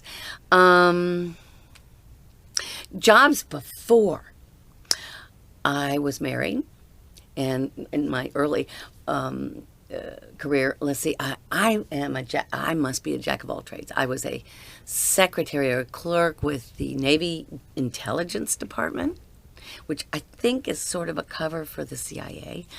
Now that I look back on it, I worked for a bank doing, in the old days, they had these machines that you added up a person's, you had each person had a group of accounts, and when the checks came in, you'd type on this machine, you'd add up the, automatically add up all their checks and the balances and all that. And then you had to call people when you called people when there was an overdraft and say, did you know you have an overdraft? And they get the money in right away. Isn't that funny? And then I worked after we got married, I worked for the emergency department at Johns Hopkins University, where my husband was going to school, which was very exciting, very stressful. But I love watching ER and those and those doctor shows, because ER is the closest to what it was like. Jerry can't stand to watch it because it was too stressful for him. And then I went to the private patient clinic at Hopkins and worked for a pediatrician, researcher, dean. All those doctors had many jobs, but he also ran a private patient clinic, for a pediatric private patient clinic. But I did all that part-time because I had a child. And then when we came here, I right away went to school. Nancy Hugo and I split a library job for a while, circulation, and while I was at school here. And then I was a secretary for a few months. I was a secretary at the Duncan Memorial, which was a lot of fun. Got to know a lot of people over there. And the Duncan Memorial and the college used to be much more involved with each other, because in the beginning, Duncan Memorial and the college joined together to create the building, which is now Old Chapel. And when they built the new church, they remained connected. Recently, I guess in the 70s, they split officially, but they still remain, emotionally connected. Yeah. How's the railroad affected your life? Well, I was brought up in Fairfax, Virginia. And but my mother was from Chillicothe, Ohio. A little tiny town near Chillicothe called Frankfort. And my grandparents had a farm, and right next to the farm was a railroad. And so when we went there, sometimes we'd take the train. We'd usually drive. But a couple of times, Mom sent us by train to Chillicothe by ourselves with stewardesses watching us. We were like 7, 8, little tiny kids. And she sent us by train. We slept overnight, and the stewardess was there, and she'd come and take care of us and give us our food and put us to bed. And then Grandma got us at the train station, and we went to the farm. But we spent like 8 or 10 weeks every summer on that farm. So for me, the train is a comforting sound. And when we were looking for a place to stay here, and trying to decide whether to move to Ashland. And we saw the train and heard the train. And also on Maple Street, when we were looking at that house, we heard the train, and everybody on McMurdo had chickens. And so you'd hear the chickens back, that, because that's what I used to hear waking up in the morning on the farm. The chickens, the roosters, and the train. And it was all right here. So I felt like I was coming home. So that has made me love Ashland, just that in itself. And then the odd thing that Ashland's fine neighborhoods never moved away from the railroad tracks. The main downtown never did. And as a matter of fact, Jerry and I took a trip from Washington, no, actually we got in on here. Went up to Washington, took a train all the way across to Oregon and back, and came back the southern route. Went the northern route, came back the southern route. And we did not experience a town like this. There was no town that still had its vital center along the railroad tracks, which is a problem for the CSX and Amtrak. But that's their problem, not ours. They just have to slow down when they're going through our town. We're good advertisement for them. That's the way we see it. How do you think the railroad has shaped the town? Well, the railroad made the town, first of all. And when after the war, when the resort itself was defunct, even the race course had gone under before the war, and things were looking really, really bad, and Randolph Macon started looking at the town. The railroad made it happen. We're among those that made it happen because they encouraged the trustees to buy the property, and they encouraged the college to come here. They gave them the professors passes. They just did all sorts of perks to make it possible for them to come here. Then the college saved the town. I mean, that the college came here, that saved the town. And the town would have been different without the college. The town would have grown. It wouldn't have had the identity it has without the college here. It wouldn't have had the solidity it has as a center of the universe sort of sense that this is everything you need, sort of. And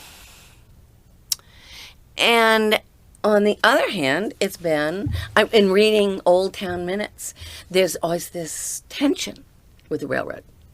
Coming through too fast, that's the most recent tension. But I remember there were some kind of problems with the railroad, and I don't remember what they were, but there was town council and the railroad were having arguments way back in the 20s. And in the 1880s, there were arguments all along. So we hate our railroad.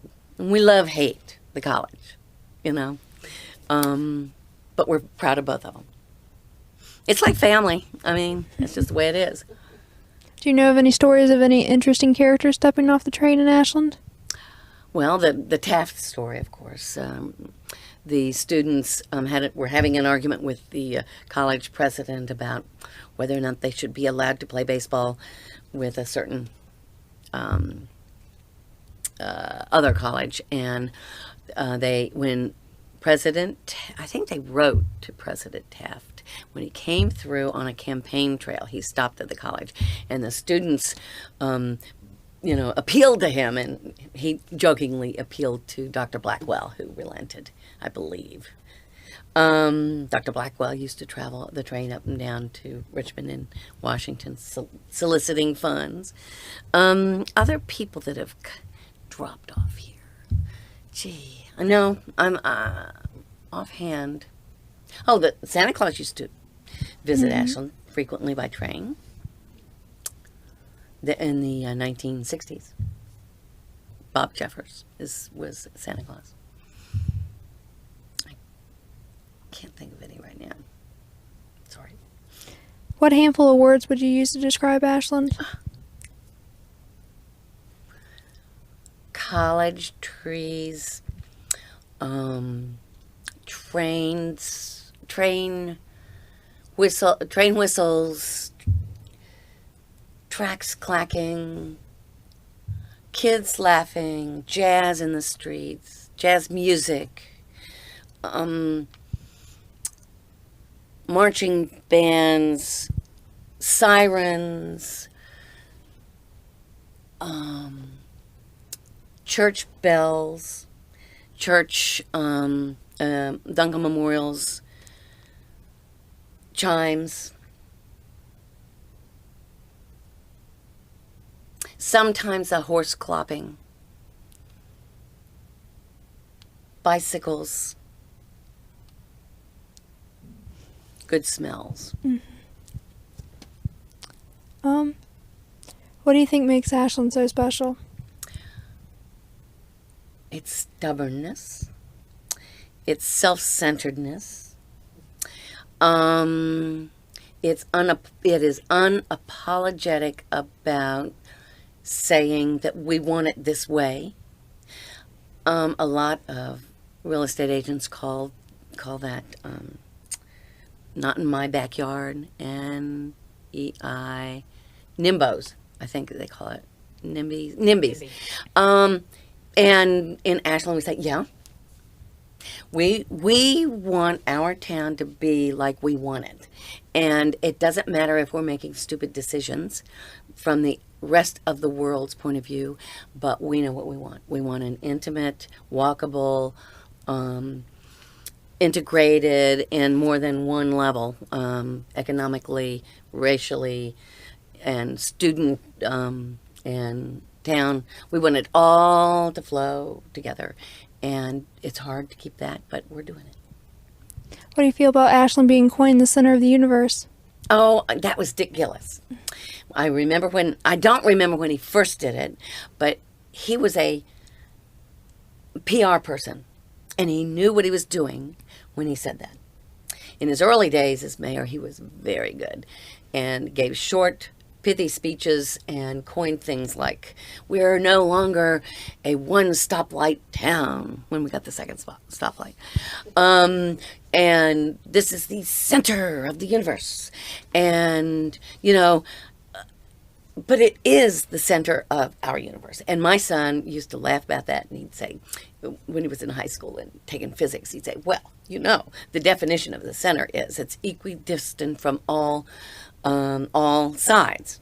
And since the universe is infinite, Ashland is equidistant from all angles of the universe. I mean, how can you argue with that? And it's hokey. Oh, that's the other thing, we are hokey. Real sentimental and nostalgic and unapologetically so. And it's hokey, and I think it's a good, hokey, outrageous, cheesy motto for us. In your research, did you ever come up with a theory on the unsolved murder mystery? Yes. Actually, Billy Martin, who was a young man when, not when it happened, but he was born shortly, I think, after it happened. But he worked in town for a long, long time, knew all the players, was in a Masonic organization, a secret organization with some of the players in that. And Auntie, whose father, Mr. Smeeman, was, and let's see, I'm trying to think, and Betty, I'm going to forget her name again. I'll think of her name later. She used to be clerk of the council. We all got together. I have tape recordings of all of our meetings, which I did not transcribe. I only transcribed some. And we batted around ideas. We even had people come and talk to us. And the grandchildren of Mr. Smeeman came too and worked it out with us. Because Billy wanted them involved because we didn't want to be doing research that they were uncomfortable with. And as soon as they were uncomfortable, we would have backed off. Because part of the rumor was that Smeeman was running around on his wife, which I don't think that was true. I think what really happened was the mayor, who was Shepherd at the time, the mayor, the funeral director, who was Claypool. No, I have to look it up. Let's see. Who was the funeral director, and he had a, what do you call it, business. He had other businesses. He and Smeeman were in business together, in other businesses. And another person involved was Mutt Blanton, who used to be the town manager, and I don't know the fourth person. But they were all playing poker together. And no, they weren't all, excuse me. The three of them were playing poker. And Mr. Smeeman came up upon them playing this poker game. People gambled all the time in Ashland in the 20s. And they'd either be playing craps or poker or something like that. And now you got to understand that Smeeman, as the sheriff, collected all the tax money. I mean, that was one of his jobs. And kept it. And then reported it to the town council and turned the money in. I have a theory, and I think Billy would agree with this, that he was using some of that money, but would take and gave it to what do you call him, the funeral director, to invest, and then get the money back, and then would give it back to the town. Right. To me, I think that's what was really happening. And when Smeeman came upon this card game and thought that the funeral director was using the money that he had been given in a card game instead of as an investment, it made him mad. And he yelled a lot at it. He had a fit. And he had arguments with this funeral director before about this. And these people were so close, the Smeemans and the funeral director, and I'm going to find that in just a second, that they at one time had lived in the same house. The two couples had lived in the same house. Now, since then, Smeemans had a separate house, and the funeral director lived up there on College Avenue, at the corner of where Trudy Harrison, on the corner of Taylor and College, on the southwest corner of Taylor College. He lived there at the time. And I think what happened was, and the story goes, a witness, no, a sort of witness, a person who was involved in the game, said that when Smeeman came in there and then he left, slammed the door, the mayor and the funeral director got up and said, "We're going to take care of this once and for all." They went out the door. A little while later, there were shots that were heard by several people in town. And everybody left the game. The remaining people left the game. Everybody in town just sort of left. And all of a sudden had no memory. Because I looked at all the interviews, nobody had any memory about anything. They blamed it on some poor guy on a train that had a roll of bills named Clayman, and it wasn't that guy. And Taylor, there was another guy named Taylor that they blamed it on. I don't think, they were never actually convicted. They went through the trial. And so it was never solved. And it so happens that, you know who the coroner was for the town of Ashland? The mayor. And it turns out that there was a paper boy who walked through the alley where Smeeman was found later with his dog early in the morning delivering papers, and he didn't notice anything, his dog didn't notice anything. And then at 7:30, it was way before, it was like, paper boys are out really early. Then at like 7:30 or 8, they discover Smeeman's body laid out like this with clean clothes. And it was decided that it was, at one point they said it was a Clayman. The funeral director went to Mrs. Smeeman and banged on her door and came in, and because Auntie remembers this, and said, Harry has shot his brains out. And that really, first of all, it hurt her that he would say that, almost gleefully. But they had found his body, had shot his brains out. Then there are other parts to the story, like, for example, when Mrs. Smeeman went out to search for her husband, because he had supposed to have been home for a family party, they found the car, and the deal was she was to honk the horn, and he would come, because he would park it downtown, and then if he heard the horn honking, he'd come.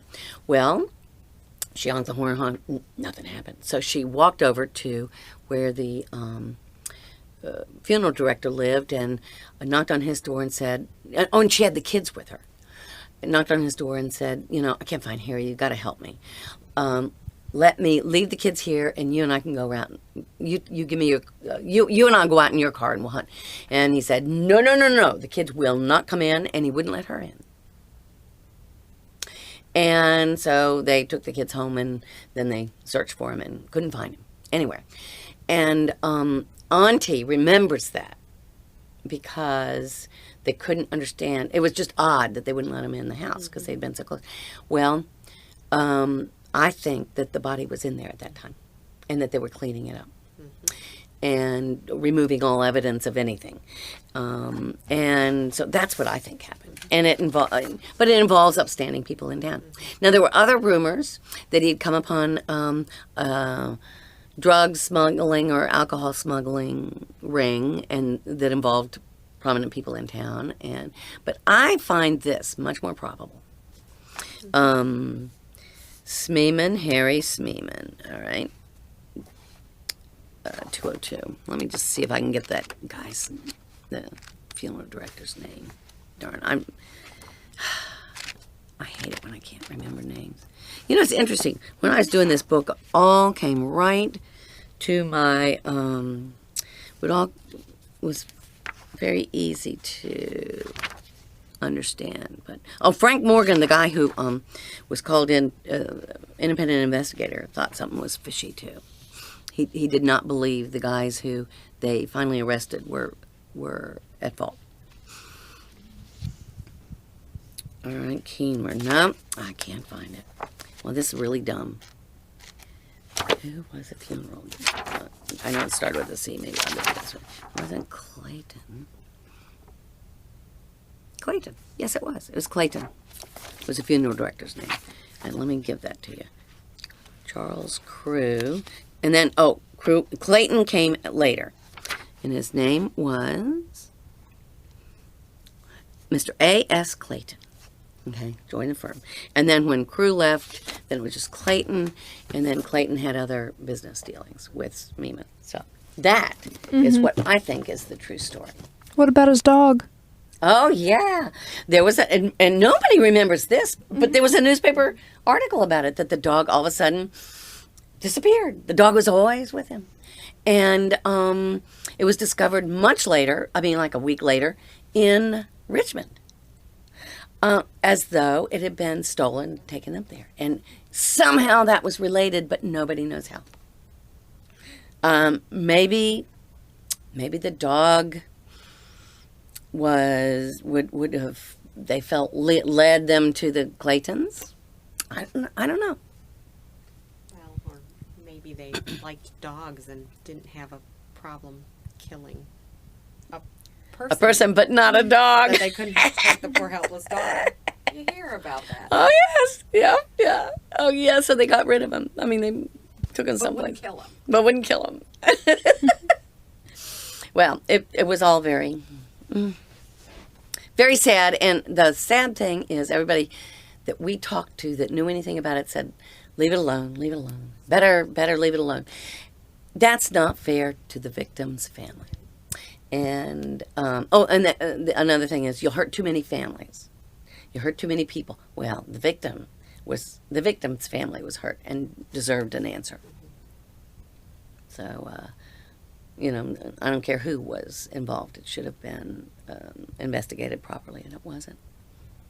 But that's the way things were done back in the 1920s here. Yeah. What do you think the future holds for Ashland? Oh, it's so hard to tell. If we can hang in there and we can keep ourselves growing in a good way and absorbing the new and enhancing the old, or enhancing what we do have in terms of character, and attracting people that like that, I think we're going to be a gem. And people are looking more and more for places like us. What I'd love to see is for the station to become a manned station, for the Amtrak or some version of Amtrak to commute, to allow people to commute from here into Richmond, not to Staples Mill, but all the way into Richmond, and hook up with public transportation. And I'm hoping, but that will only happen if the whole country and the state understand that we have a transportation crisis that's not going to be taken care of by widening our roads, and pick up on what the Europeans are doing, which is trains. I don't think high speed through Ashland is a good thing. I think we need to press for us to be a stop. And we need to provide parking for people who need to use this place as a commuting stop. If we did that, we would not only attract more students, but we would attract more business in the downtown area. And it would create some problems with traffic, but some of that could be alleviated by having a beltway around, so that, or another entrance to I-95, so that people that wanted to go on the other side of Ashland could do so without coming through the main street. And if you wanted to go on a main street, you're aiming for someplace in Ashland, not trying to get through it. And having us a commuter stop would do that. Right now, a lot of people commute to Washington and Fredericksburg, and they park in Ashland because it's free, and take the train up, believe it or not, or go to meetings in Washington. We use it that way. My grandkids, when we came back from New York once, I took the girls to, American Girl. And I asked them, okay, do you want Grandpa to meet us at the station? It'll be late at night. Do you want him to meet us at the station, or should we walk? It's about 3 blocks. They said, no, let's walk. Because they were amazed that the station was 2 or 3 blocks from our house. And that made New York essentially 2 or 3 blocks from our house. So I hope that we become that kind of a transportation hub, but at the same time keep our cuteness. And I would love it if they'd put the train tracks underground and make the station the place where you go down and in an elevator and or an escalator and pick up the train. But that'll never happen. But still, you can ask for it. Do you have any questions, Lori? Do you think the new trolley service around town is going to be effective? I think that's going to be effective. We had something like that, I think, in the 70s, and they stopped it. It was mainly for old people, though. It was very targeted. I think it will help us integrate that new development that's on the east side of the tracks. I-95. And I think it will make it even nicer for older people that can't drive, for small children, to get around. And I think the more you can do that, the better.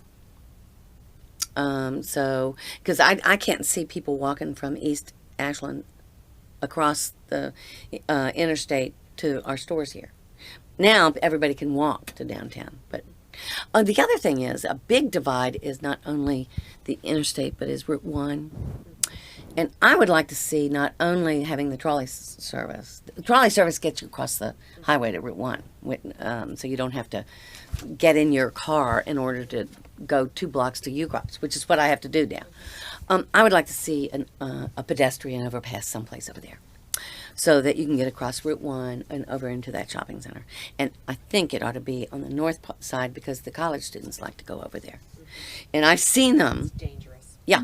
Oh, but I've seen them try to run across. But I've also seen very high pedestrian overpasses that we could do. I mean, the huge trucks could come through there still, but I think we ought to push for that.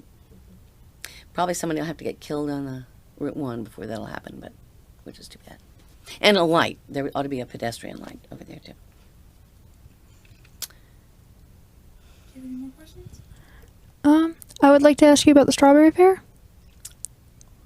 They started that. I don't even know what the history is for sure. They started that after we had moved here, and the idea was to make up for the fundraising that Camptown had been at one time, and Camptown died because somebody, a drunken fan, sued them because he got trampled because he was trying to stagger across the racetrack. And so they shut down Camptown. Camptown paid for Hanover Arts and Activities Center yearly fees, paid for the War Memorial. Camptown paid for everything in town, all the extra perks. And then the Strawberry Fair was supposed to be a fundraiser that paid for that. I mean, that made up the difference. And it didn't turn out to be that way. It turned out to be sort of a general craft show, not a juried craft show, which is what the Episcopal Church puts on every November. I hate to cough in them. Oh, here.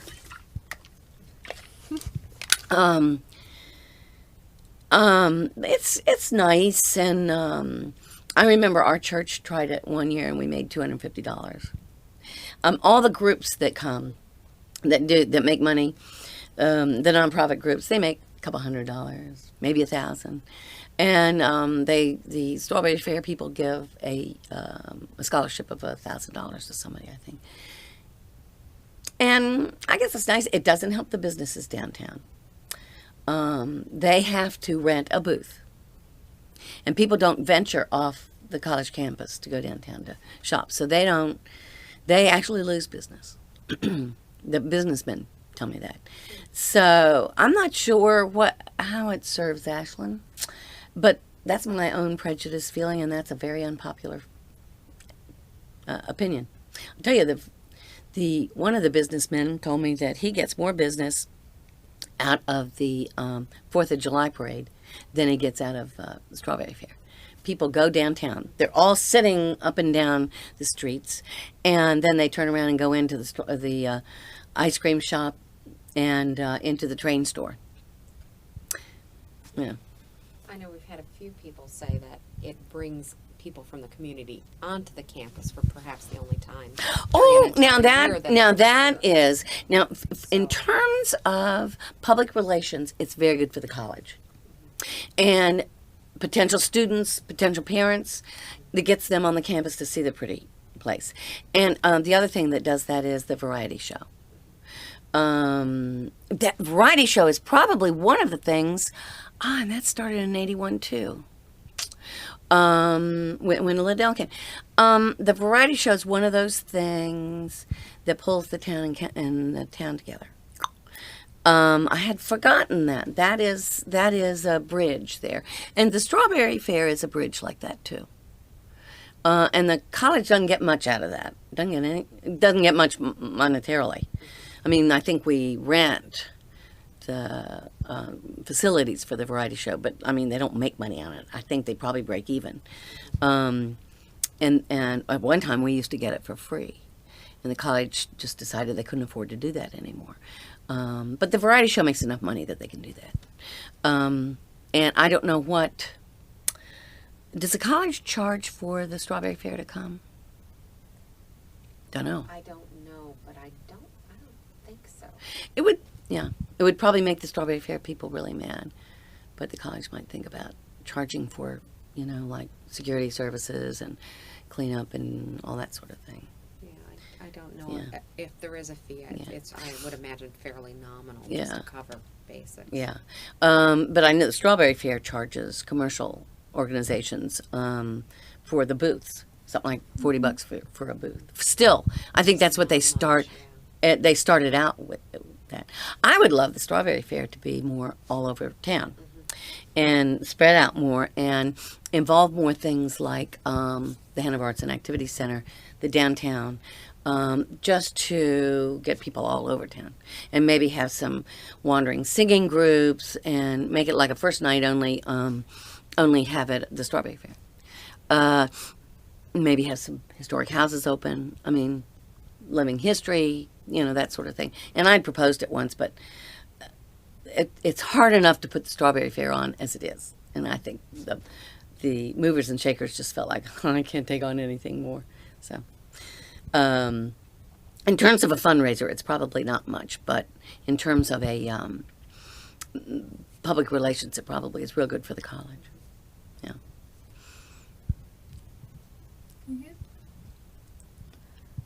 I don't have any more questions. Is there anything you would like to add? Oh, I'm sure I left a lot of stuff out. Oh, let's see. What did I leave out of here? I left out the parties. I left out the Nina, and well, can't remember. Yeah, I guess maybe sort of the different individuals who have had great meaning in the town, what handful of people do you think have had overall the most influence? Dr. Blackwell. Dr. Blackwell was one. And Dick Gillis. Liddell Payne. Wait a minute. John Newell. Trees. See all those trees planted all over? Let me think. And the black. I think that Sue Watson and the Shannons. Michael and Deborah Shannon are over there at Shiloh Baptist. All right. Burrell Toller, who started a lot of these churches around here, the traditionally black churches. Those are some. I'm sure I've left some out. Wait. There's a family, a black family, the Inez Gray and her relatives have had a positive effect in a very quiet way. And Robert Grimes. But that's all those Shiloh people that have, I'm going up and down the streets now. Marion Herget and her mother. And Jay Pace. Yeah. That's 10. Yeah. Well, thank you very much. Sure.